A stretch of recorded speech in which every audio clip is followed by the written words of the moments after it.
राधा काकी सजा रही हैं पूजा की थाली, पाखी के हाथों में छाई मेहंदी की लाली, सारी कोठी में छाई सावन की हरियाली। चलो चले हम भी देखें कौन है आने वाली।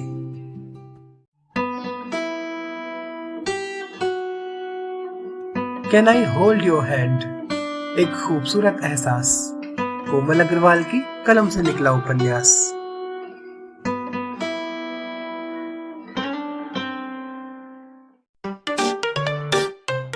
होटल गैलेक्सी में हुई है जबरदस्त फाइटिंग। भानु का तो बैंड बजा ताक धनाधन। खूब मजा आया ना, जैसे को तैसा।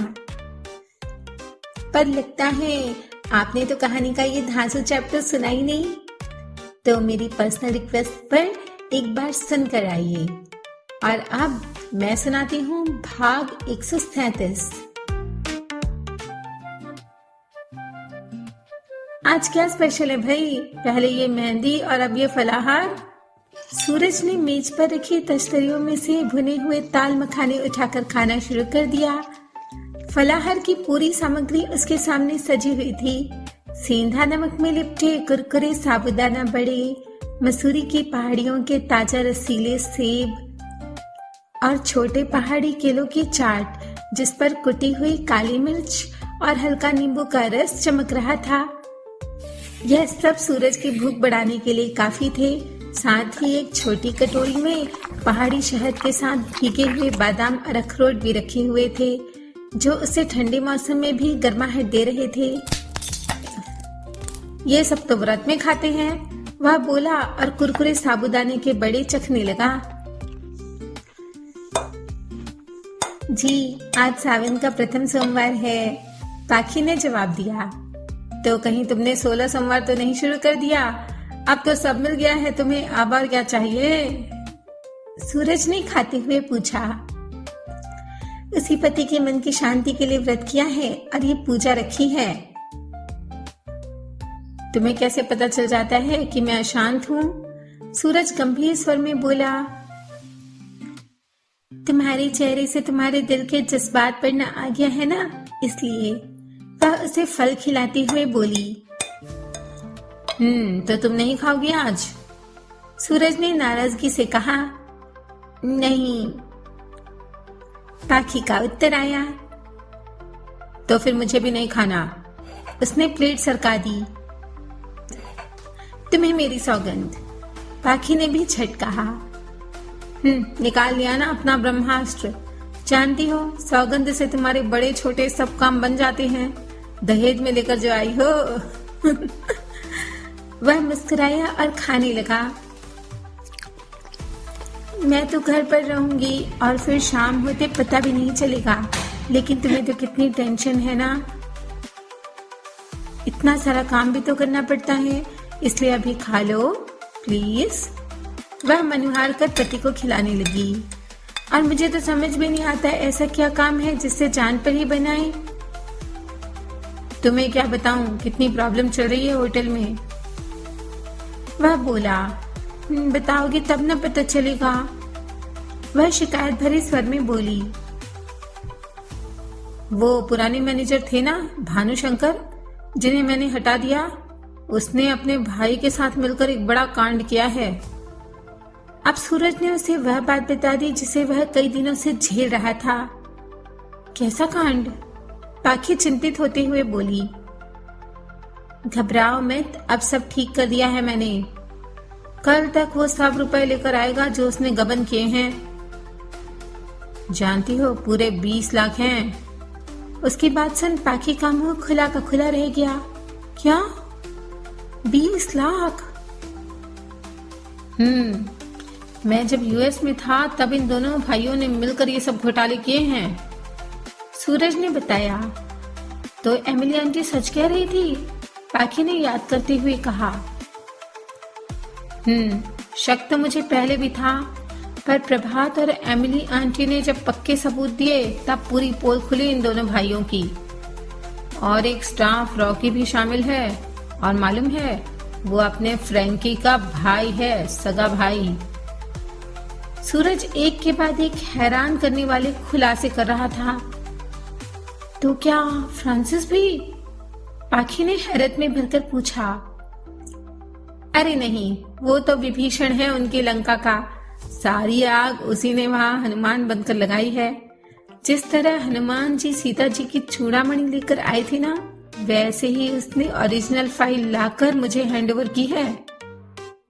सूरज बोला तो पाखी को राहत महसूस हुई। जैसे राम जी के पास लक्ष्मण और हनुमान जी थे ना, वैसे ही तुम्हारे पास प्रभात भैया और फ्रांसिस हैं। तो सीता भी तो है मेरे पास, क्यों काकी? सूरज काकी को देखते हुए बोला। काकी अपने हाथों में चाय की ट्रे थामे आती दिखाई दी। एक प्याली उन्होंने सूरज के सामने रखी और एक चाय का गिलास और कटोरी पाखी के सामने रख दिया। चाय दोनों के सामने रखकर वह सरलता से बोली, हम तो सबसे कहते हैं बबुआ, हमरे घर में राम सीता जी की जोड़ी है। और एक वानर भी तो है। शंकर काका आते हुए बोले। उनका संकेत मंगलू की तरफ था, जो केले पर केले गप कर रहा था।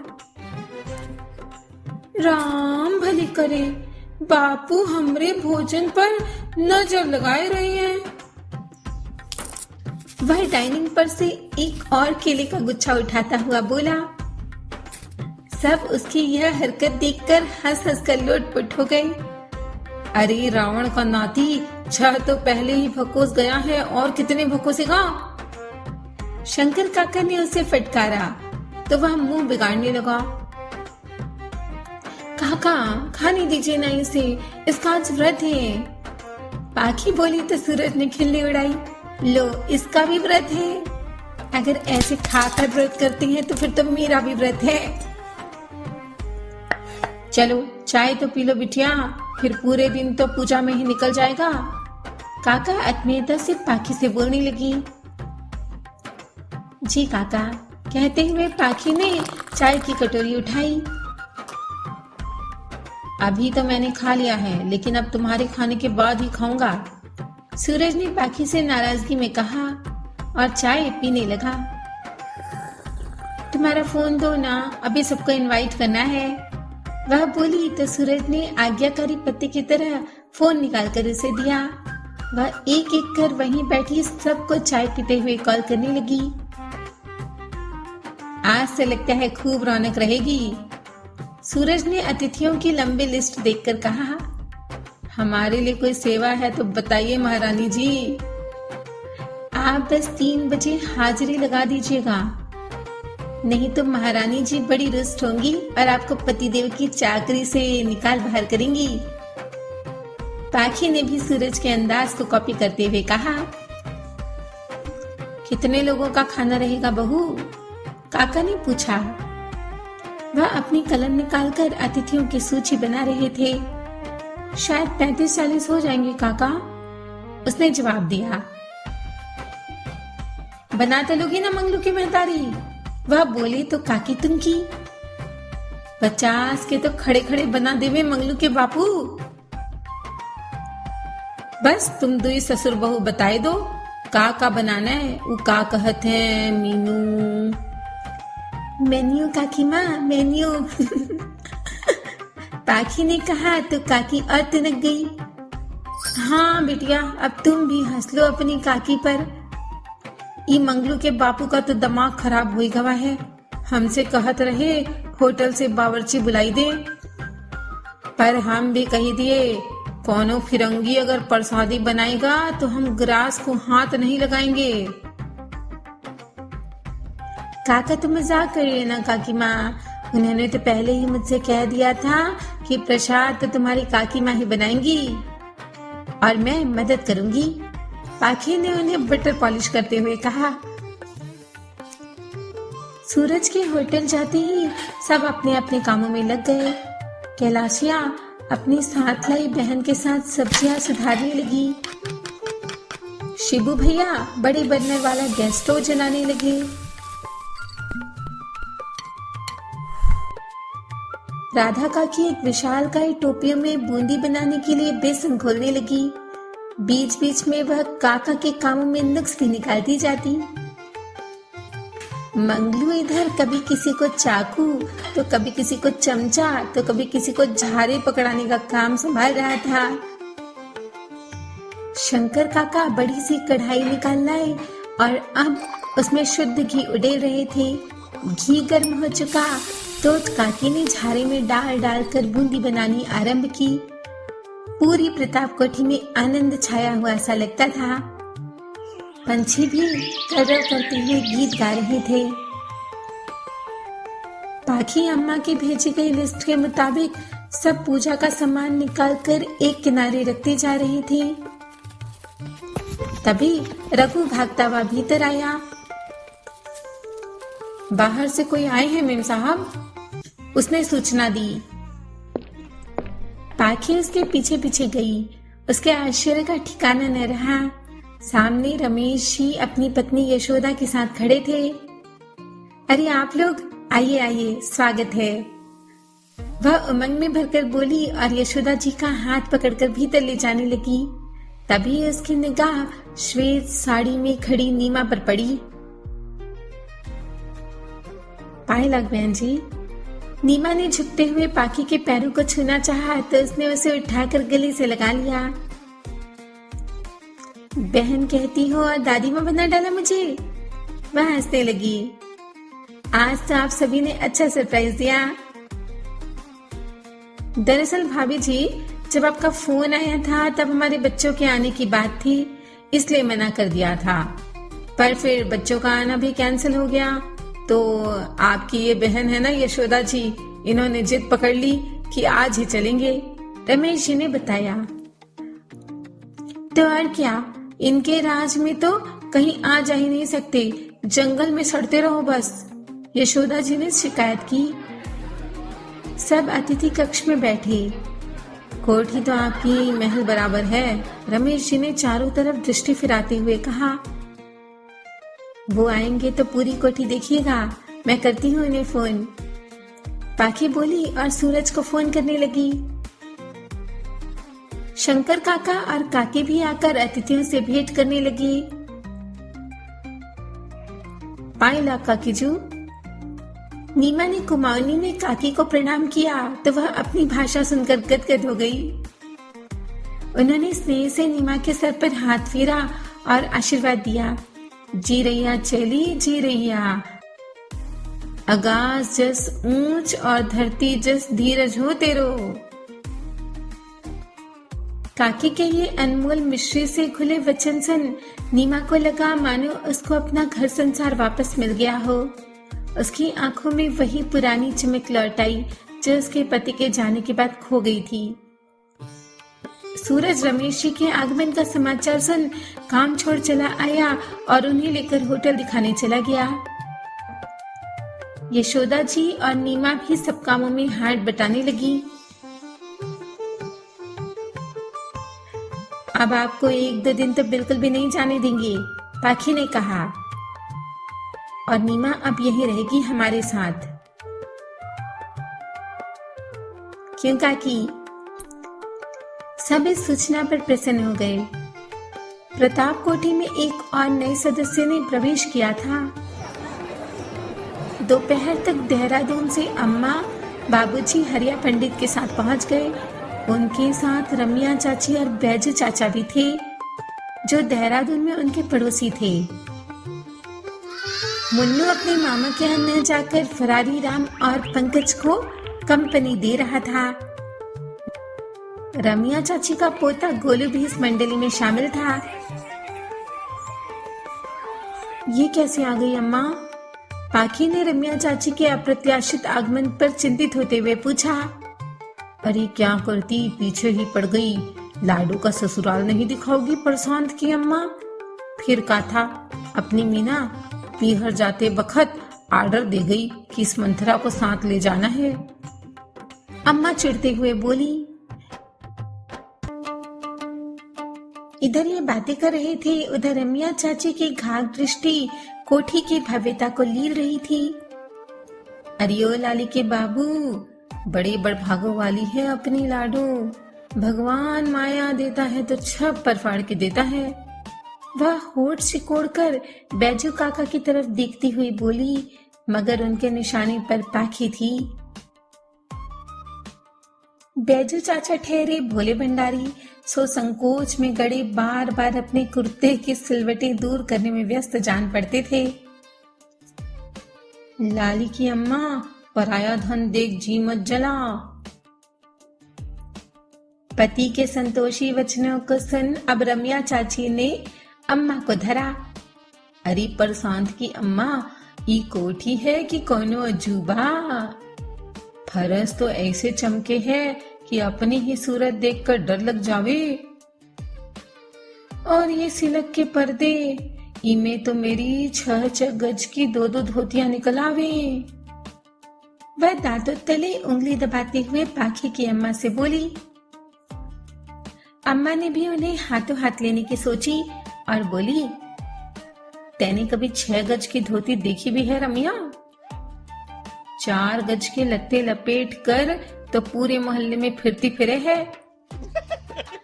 अम्मा के इस चुटकी पर बैजू चाचा और बाबूजी ने एक जोर का ठहाका लगाया। तो यह देख रमिया चाची की धोती में जैसे आग ही लग गई। आने से पहले सोचा था उन्होंने कि खूब मीन मेख निकालकर अम्मा बाबूजी को लज्जित कर देंगी, पर यहाँ तो जितना सुना था उससे अधिक ही भव्यता पसरी हुई थी। बर्मी टीक के तख्तों से निर्मित फर्श पर कुछ इस तरह की वॉलनट पॉलिश हुई थी कि वह आईने सा चमक रहा था। छत से लटकते हुए बेल्जियम ग्लास के विशाल शैंडिलियर्स जब जलती तो उनकी रोशनी दीवार पर लगे वेनिशियन मिरर से टकराकर पूरे हॉल को हीरो की तरह चमका देती। झरोकों पर हाथी दांत के रंगों वाले भारी सिल्क के पर्दे पड़े हुए थे जो फर्श पर मखमली लहरों की तरह गिरे हुए थे। हरी लंबी घास जैसी मखमली कालीन, सोने के भारी फ्रेमों में जड़ी पूर्वजों के चित्र, सब जैसे मिलकर रम्या चाची का धुआं निकालने को पर्याप्त थे। कच्चर कच्चर पान चबाती रम्या चाची अपनी कुटिल दृष्टि सबोर फिरा रही थी, जैसे पूरी कोठी की गुप्तचर से छानबीन कर रही हो और एक एक चीज की कीमत का मन ही मन हिसाब लगा रही हो। या कोठी तो करोड़ों की होगी लाडो, जवाई भाभी तो रुपयों का ही तो लाए, कोई खजानो वजानो तो हाथ नहीं लग गयो ना। उन्होंने हाथ नचाते हुए शातिराना अंदाज में पूछा तो पाखी को बड़ी खींच हुई। ये भी कोई पूछने वाली बात है, वो भी ऐसे सबके सामने। वह उठ गई। मैं जरा पूजा का सामान रख कर आती हूँ अम्मा। फरारी राम उसके उठते ही उसके पीछे कुलाचे भरता हुआ लपका। दीदी, ये तो आपको पहचान गया। पंकज उसे पकड़ने के लिए दौड़ा। फरारी राम पाखी के पांव से आकर लिपट गया तो उसे गुदगुदी हुई। उसने उसे उठाते हुए पुकारा, पंकज।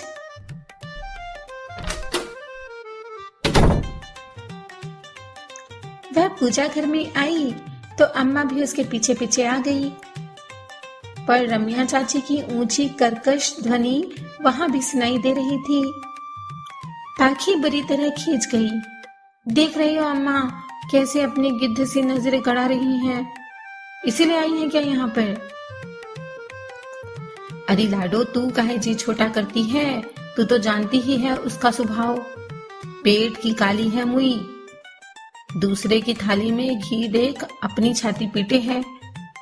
अब गांव पड़ोस की बात ठहरी, हाथ धोकर पीछे ही पड़ गई कुबड़ी। अम्मा ने अंतिम शब्द कहा तो पाखी को हंसी आई। मैं जाकर बता दूं कुबड़ी दादी को, पंकज ने आकर अचानक कहा तो दोनों ने उसे फटकारा। बदमाश, छुप छुप कर बातें सुन रहे हैं हमारी। पाखी ने उसे डपटा तो वह दांत दिखाते हुए फरारी राम को वहां से लेकर भागा। हमरे लायक कछु काम है का अम्मा जी? मंगलू अम्मा की सेवा में हाजिर हो गया। अम्मा ने हरिया पंडित को बुलाने का आदेश दिया। अब वो भी आकर सब तैयारियां देखने लगे। तू जा लाडो, जवाई बाबू को फोन कर दे, मैं सब देख लूंगी। अम्मा ने सब जिम्मेदारी अपने कंधों पर ले ली तो पाखी बाहर आई और सूरज को फोन करने लगी।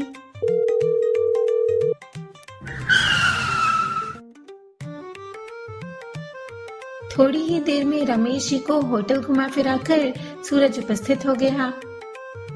मन्नू अपने फूफा जी की गोद में उछलने लगा। उसकी पसंद के कितने ही चॉकलेट्स, जेलीज, टॉफीज लाकर सूरज ने सामने बिखेर दी।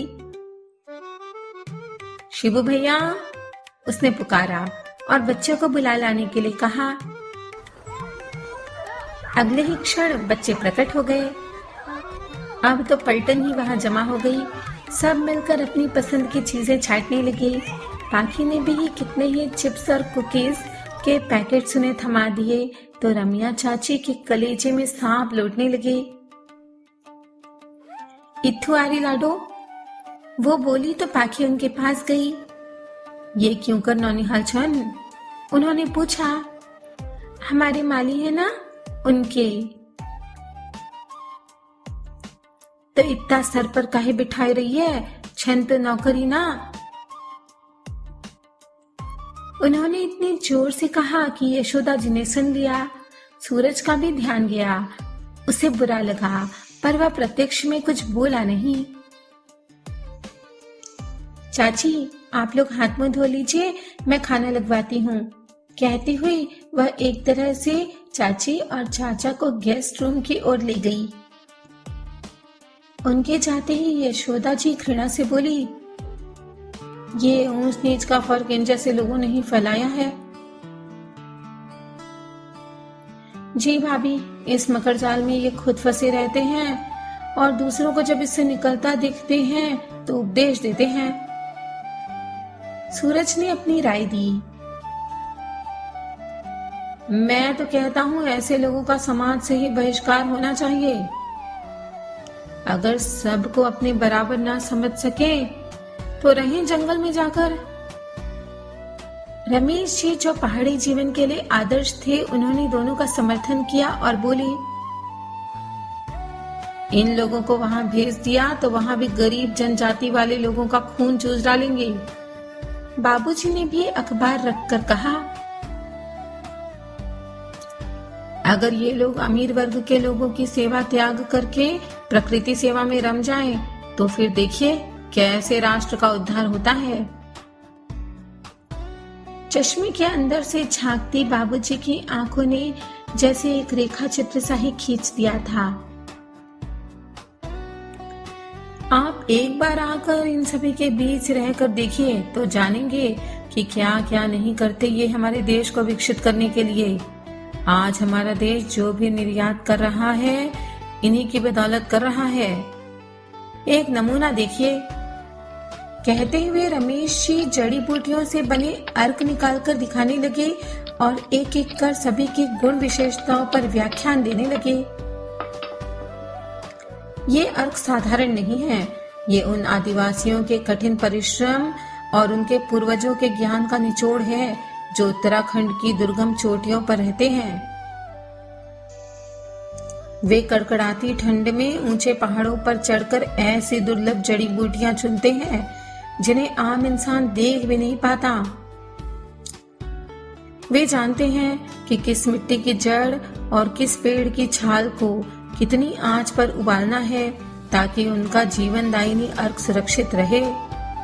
असल में ही तो यही प्रकृति के असली रक्षक हैं, जो आधुनिक मशीनों पर नहीं बल्कि अपने हाथों पर विश्वास रखते हैं और ऐसी दवाइयां तैयार करते हैं जिससे लोगों को मौत के मुंह से भी खींचा जा सकता है। विदेशों में इनकी इतनी डिमांड है कि मत पूछिए। भारत से भी ज्यादा बिकता है ये सब अर्क वहां पर। अभी वो बोल ही रहे थे कि तभी दो महिलाओं ने भीतर प्रवेश किया। ये लीजिए, हम भी आ गए आपका अर्क पीने। और मैं भी आ गया हूं आप सभी को याद दिलाने कि लाइक कर दीजिए इस भाग को। साथ ही कमेंट बॉक्स में लिख भेजिए अपनी राय कि क्या सोचते हैं आप जिस बारे में रमेश जी और बाकी सब बातें कर रहे थे। आपका एक कमेंट समाज में ऐसे लोगों की आंखें खोलने में अवश्य सहायक होगा। जो आज भी अमीरी गरीबी और जातिवाद का खेल खेल रहे हैं। यदि हमारी इस मुहिम को सपोर्ट करना चाहते हैं तो चैनल सब्सक्राइब करके बेल आइकन अवश्य दबाइए। साथ ही शेयर कीजिए इसे अन्य लोगों के साथ, कम से कम एक व्यक्ति के साथ तो अवश्य, क्योंकि हजारों मील लंबी यात्रा के लिए पहला कदम आवश्यक होता है। फिर मिलेंगे आपसे अगले भाग में। तब तक बने रहिए कनेक्टिंग ड्रीम्स के साथ, जो दे सपनों को पंख।